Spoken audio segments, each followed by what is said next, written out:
A'udzu billahi minasyaitonir rajim. Kuat tak? Tak kuat. Bismillahirrahmanirrahim. Alhamdulillahi rabbil alamin. Salatu wassalamu ala asyrafil anbiya'i wal mursalin. Sayyidina wa habibina wa syafi'ina wa qurrati a'yunina Muhammad ibn Abdillahil amin wa ala alihi wa ashabihi wa man tabi'ahum bi ihsanin ila yaumiddin.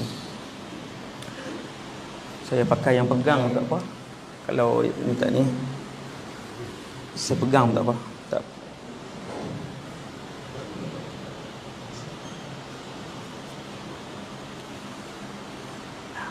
Alhamdulillah, syukur kepada Allah Subhanahu Wa Taala. Kita semua dihimpunkan dalam majlis ilmu.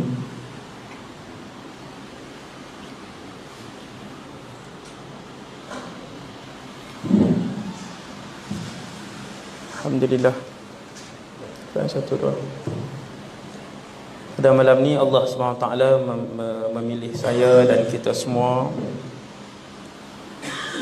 untuk sama-sama berada dalam rumah Allah,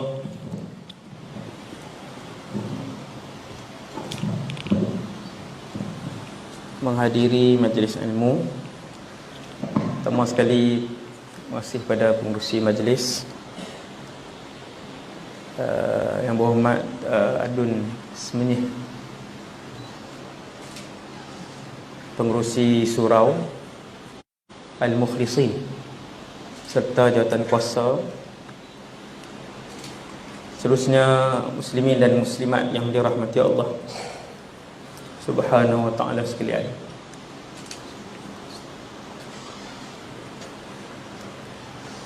Ada satu hadis, saya mulakan hadis ni sebagai mukaddimah pada ceramah kita malam ni. Hadis ni dia cerita tentang keadaan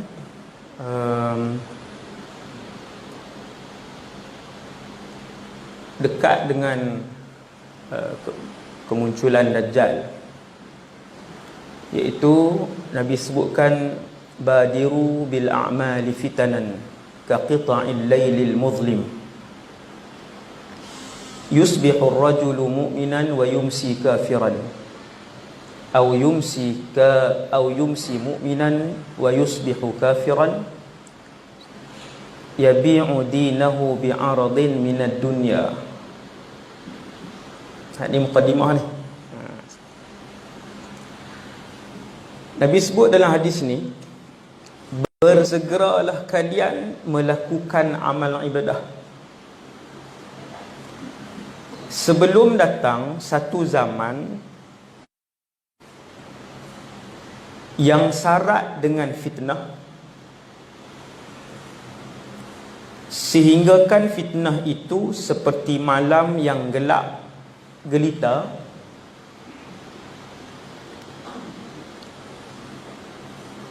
apabila satu orang itu pada waktu paginya Islam, petang murtad, ataupun petang, ini Nabi sebut ni, petang itu Islam, pagi esok murtad.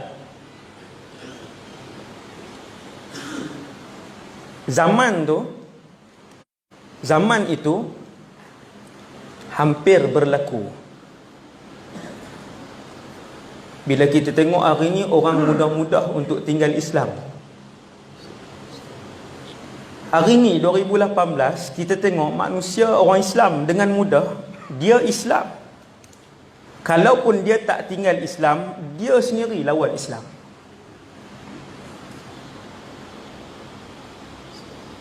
Hadis ni punyalah gelap ketika itu.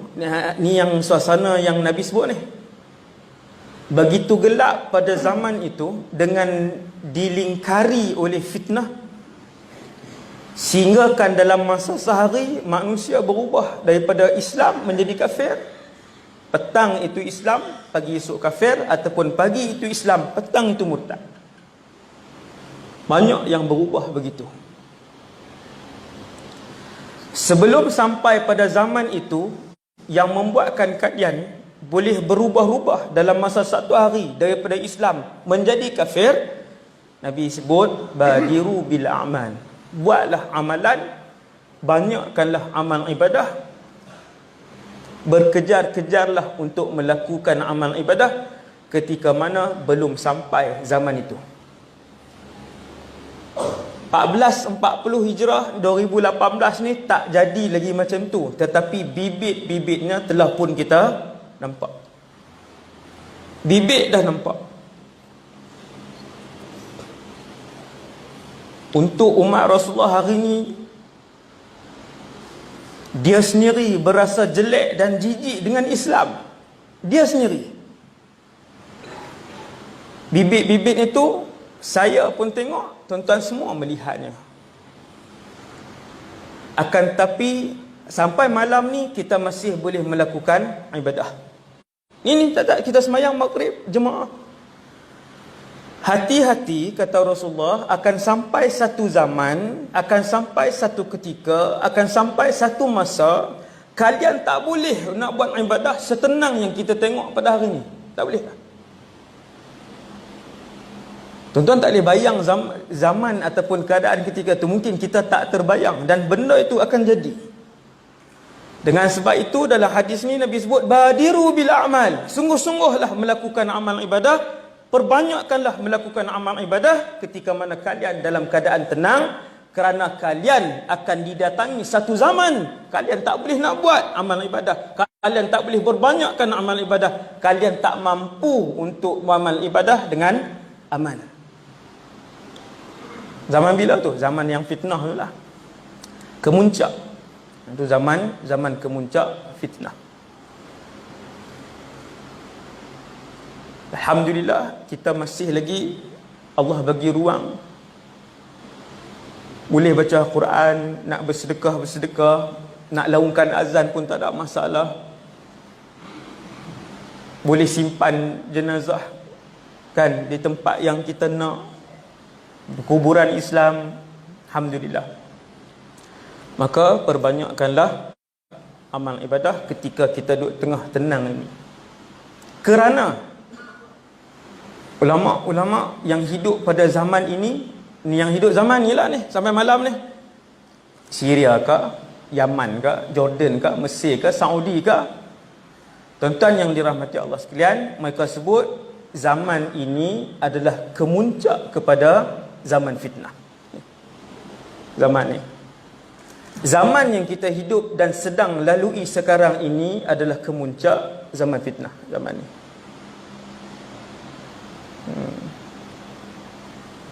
walaupun dalam keadaan begitu, alhamdulillah, kita masih lagi belum masuk fasa yang paling sukar, iaitu apabila seorang lelaki yang bernama Dajjal, bila dia isytihar diri dia Tuhan sekalian alam. Beberapa hari sebelum kemunculan dia akan jadi hadis yang saya baca tadi, yang badiru bil amal ni, yang fitnah ketika itu seperti malam yang gelap gelita, iaitu kata para ulama, manusia tidak lagi dapat membezakan yang mana satu yang hak, yang mana satu yang batil, mana satu yang benar, mana satu yang salah. Walaupun macam itu, saya teringat dua orang ahli syurga yang duduk di dalam rumah sejahat-jahat manusia di atas muka bumi Allah. Ni saya nak kait ni, bukan keluar tajuk ni, saya nak kait. Kita ni ulama kata berada pada zaman kemuncak fitnah. Dalam 1 minit manusia boleh melakukan 10,000 dosa besar. Apa dia? Tu yang sebar fitnah-fitnah. Kan ramai sebar satu benda tak betul pun, 10,000 orang percaya zaman ni. Walaupun saya dan kita malam ni masuk tahun hijrah baru 1440, kita duduk di zaman yang begini. Saya terlintas dua orang ni duduk dalam rumah manusia terjahat, antara yang terjahat di atas muka bumi Allah, tetapi ahli syurga. Yang pertama Asyah, isteri Fir'aun, dan yang kedua Masyitah, tukang sikat rambut anak-anak Fir'aun. Kejahatan Fir'aun ni tuan-tuan, satu tajuk ceramah khas, sejam ataupun 2 jam. Jahat Fir'aun ni, punya zalim. Saya sebut sikit lagi. Dan boleh juga kita bercakap satu tajuk khas tentang Fir'aun juga, iaitu tingginya kemajuan teknologi pada zaman pemerintahan Fir'aun. Hak tu satu tajuk khas lain pula. Dahsyat Fir'aun, no? Dia punya zaman dia, punya hebat teknologi zaman dia, sehingga kan dia lupa kata dia orang. Maka dia pun sebut seluruh kerajaan Fir'aun yang dia perintah tu, kesemua menyembah dia setiap hari. Bukan sembah daripada jauh tuan-tuan, pergi ke istana sembah. Dan dia pun sebut dengan mulut dia, ana rabbukumul a'la, aku Tuhan kalian yang maha tinggi. Dia sebut. Ada 2 orang duduk dalam istana tapi ahli syurga. Membuatkan kita tengok kisah ni, bila tengok dalam Quran dan dalam hadis-hadis yang sahih, membuatkan kita hari ni sampai ke malam ni, walaupun kita umat Nabi Muhammad yang berada di penghujung dan kemuncak zaman fitnah, kita tengok ni 2 orang ni, betapa perjuangan mereka lebih besar. Bukan duduk zaman fitnah, duduk dalam rumah Fir'aun tu, istana. Bukan zaman fitnah, di dalam istana Fir'aun, isteri sah Fir'aun, iaitu Asyah, bukan Aisyah. 2 nama yang berlainan, Asyah. Nabi sebut dalam syurga ada 4 orang penghuluwati.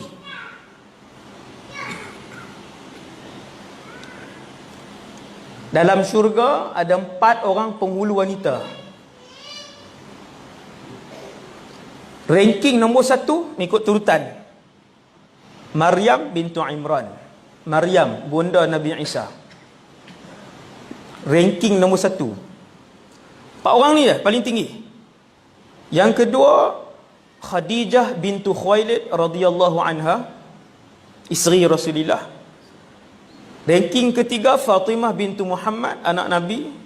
Dan ranking yang keempat, Asyah imra'atu Fir'aun. Bukan Aisyah. Isteri Nabi nama Aisyah ada, tapi dia tak termasuk dalam 4 yang paling tinggi ni. Dia tak termasuk. Pujian Rasulullah kepada dia memang banyak, Aisyah yang tu.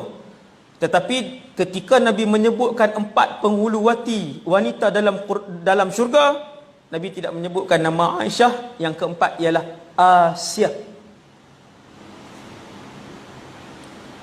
Asyah, isteri Fir'aun. Ni nak sebut, nak kait dengan hijrah ni. Nak kait dengan hijrah. Zaman hari ni suami pun banyak buat masalah, isteri pun banyak buat masalah. Sama-sama naik. Sama-sama naik. Hak isteri pun minta diceraikan, nak kahwin dengan lelaki orang. Hak lelaki pun ceraikan isteri, nak kahwin dengan bini orang ni. Banyak tak berlaku? Ya. Cerita tu saja sejam. Kalau cerita pasal itu saja sejam.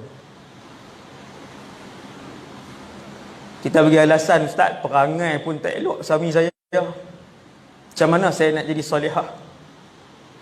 Suami kamu dengan Fir'aun siapa jahat? Baru suami kita yang tak elok tu baru 1 kali ganda, Fir'aun 100 kali ganda. Tetapi isteri dia ranking 4 dalam syurga. Tuan-tuan, Asyah ni bukan isteri, bukan dayang tau. Asyah ni isteri sah Fir'aun. Bukan dayang. Tapi hebat, subhanallah.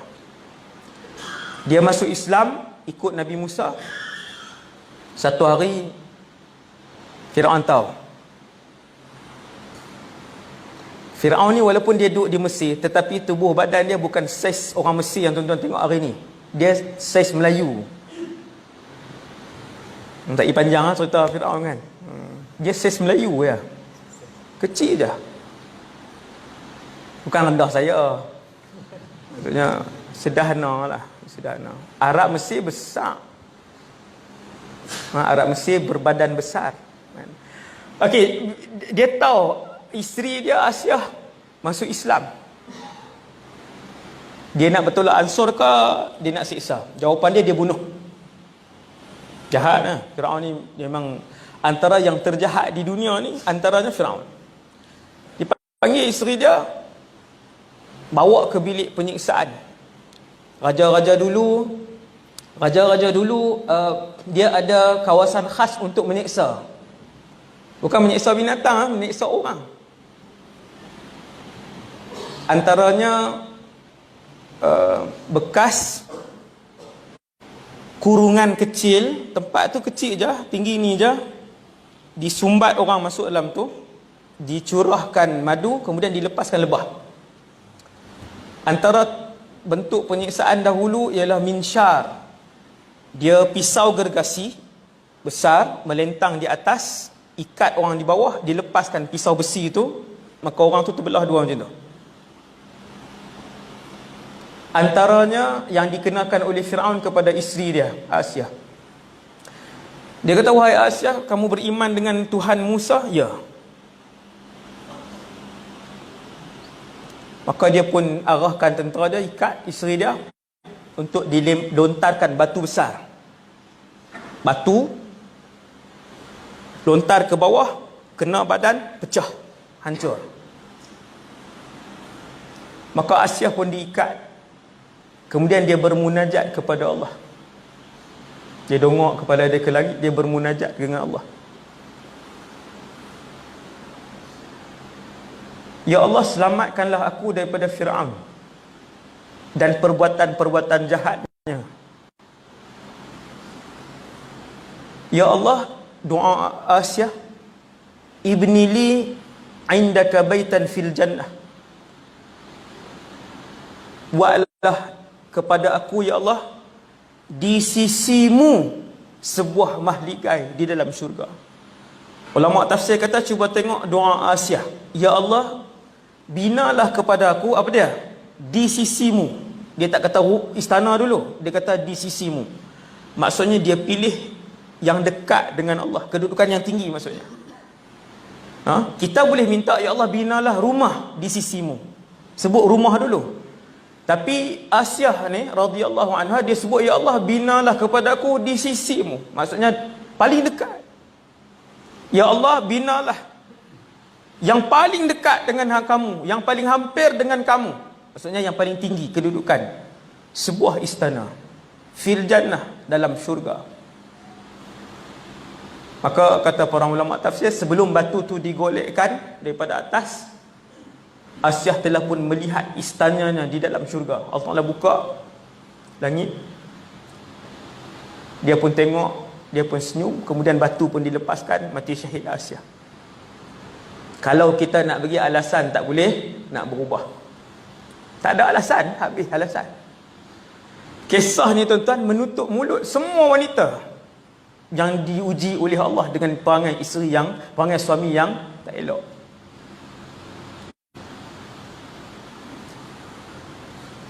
Alasan kedua, tak boleh nak, tak boleh ustaz, susah nak solat duha, susah nak puasa sunat, susah nak tutup aurat, susah. Sebab apa? Majikan tak Islam, majikan menghalang. Majikan kamu dengan Firaun, siapa lagi jahat? Seorang pekerja Firaun, iaitulah tukang sikat rambut anak-anak Firaun. Namanya tidak dinyatakan oleh Rasulullah sallallahu alaihi wasallam. Masyitah tu bukan nama beliau. Masyitah bermaksud tukang sikat rambut. Mishtun, sikat. Masyitun, kalau tukang sikat tu lelaki. Masyitatun, tukang sikat tu perempuan. Tapi orang Melayu sebut nama dia lah tu masyitah kan? Tak apalah, kita guna nama tu lah.